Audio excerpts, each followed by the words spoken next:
Salut les tarophiles, bienvenue sur cette nouvelle vidéo.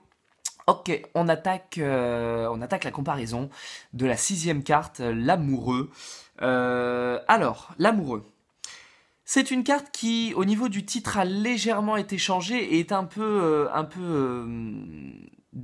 gênante, on va dire, parce que l'amoureux se trouve ici au singulier. Alors sur les plus vieux tarots de Marseille, il est d'ailleurs viré de sa petite apostrophe. Bon, on présume que ça pourrait être une perte dans le temps. Certains aiment bien y voir des codes secrets. Moi, je pense surtout qu'on aime bien voir plein de trucs là où ça ne se trouve pas parce que c'est toujours intéressant, puis ça fascine.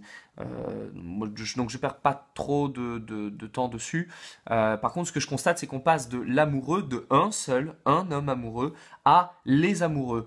Et on va voir que il s'en passe des choses. Alors, ce qu'on va retrouver ici chez la carte de l'amoureux, c'est nous avons un triptyque en bas et un personnage isolé au-dessus. Nous avons deux femmes, une femme de chaque côté, un homme au centre et un ange au-dessus. L'ange, évidemment, nous fait penser, bien entendu, à Cupidon.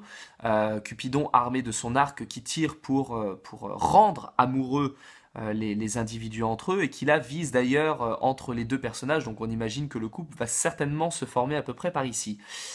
Là, sur ces cartes-là, nous n'avons que deux personnages qui plus est sont fort peu vêtus, mais c'est toujours agréable à regarder, donc pourquoi pas. Mais nous n'en avons que deux. Du coup, nous avons un sens de couple. Le couple, il est là. Là, nous n'avons pas un couple.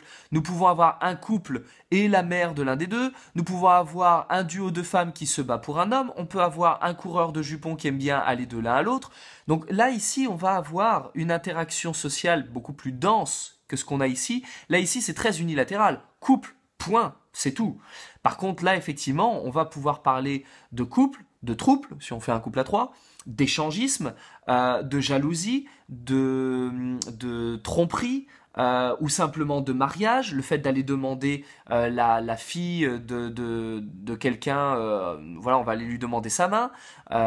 Donc voilà, on peut avoir toute une multitude d'informations dans ce triptyque-là que du coup on ne va pas retrouver ici. Et là, ici, l'ange, alors que ici il se trouvait avec un arc et qu'il était prêt à tirer pour désigner, là, ici, on ne le trouve pas. On le voit en grand ange, avec les mains largement écartées, un peu en signe de bénédiction, en quelque sorte, on pourrait dire ça comme ça. Alors c'est évidemment pas forcément le sens qu'a voulu donner l'auteur, mais en tout cas c'est ce qu'on retrouve, d'autant plus que les mains sont véritablement ouvertes, le visage est fermé, il y a quelque chose d'assez serein, très lumineux, très rayonnant, qui dégage un peu voilà, de sa chaleur sur la planète.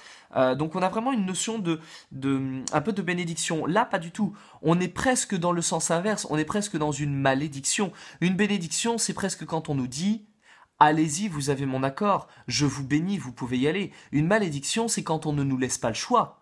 Quand quelqu'un subit une malédiction, c'est qu'il a une souffrance, ou alors il adopte un comportement, ou il vit quelque chose qu'il n'a pas décidé, que quelqu'un lui a envoyé. Et là, c'est un peu ça, c'est-à-dire que lui va décider qui va être amoureux de l'autre ou pas. Et donc là, en quelque sorte, on est dans une forme de malédiction. Et ce qui se passe, c'est que, du coup, sont complètement inconscients de ce qui se passe ici. Ils pensent penser avec leur cœur, alors qu'ils pensent uniquement avec ce qui se passe au-dessus. Là, on est vraiment dans allez-y, mes enfants, aimez-vous, procréez, etc. Et quand on regarde, ce décor, il est pas anodin. On est véritablement sur le décor du Jardin d'Éden. Alors, évidemment, Jardin d'Éden, ça fonctionne si on adopte uniquement la version biblique. Pour les personnes qui s'intéressent un petit peu à l'histoire et qui aiment les textes sumériens, je vous invite à lire que l'on retrouve entre autres, on en retrouve au Louvre, mais pas que, mais en réalité on peut les retrouver, on peut retrouver même des traductions aujourd'hui sur Internet, des vieux textes sumériens et babyloniens qui racontent l'histoire en quelque sorte du Jardin d'Éden à la base, et qui était loin d'être un paradis, c'était un véritable bagne, c'était vraiment pas agréable, et le fameux serpent que l'on retrouve ici, le fameux serpent tentateur, était en réalité un libérateur de l'humanité, donc en gros rien à voir. Et donc voilà, ici on a quand même une scène très biblique, donc on sent que ce jeu, le Rider est vraiment très empreint de religion et de superstition et de croyance. Et là du coup on va retrouver nos fameux arbres derrière, l'arbre de la connaissance, l'arbre de la vie, ouais, les différents arbres qu'on peut retrouver dans les textes religieux qui changent, parce que le symbole de l'arbre est un symbole qu'on retrouve dans quasiment tous les textes du monde, mais avec des terminologies parfois un petit peu différentes, variant d'une culture à une autre.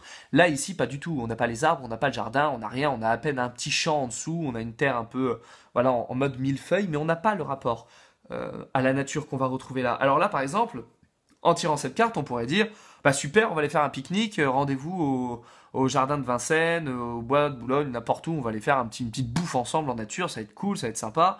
Là, pas du tout, on n'est pas du tout dans ce contexte-là. Là, on va parler d'interaction sociale, certes, mais ça n'est pas localisé, on n'a pas le lieu, on n'a pas d'endroit précis. Alors que là, on va l'avoir. Et donc, on va voir effectivement qu'au niveau de la symbolique, au niveau de la symbolique, ici, on va être très religieux, ici, on va être très humain, et au niveau de l'interprétation qu'on va en donner, on va être vraiment très diamétralement opposé, puisqu'ici, on va tomber directement dans une notion de couple et dans une construction à deux. Alors que là, tout reste à faire, rien n'est encore fait. Donc voilà à peu près pour les différences que l'on peut trouver au niveau de l'amoureux et des amoureux, et on se retrouve très vite pour une prochaine carte.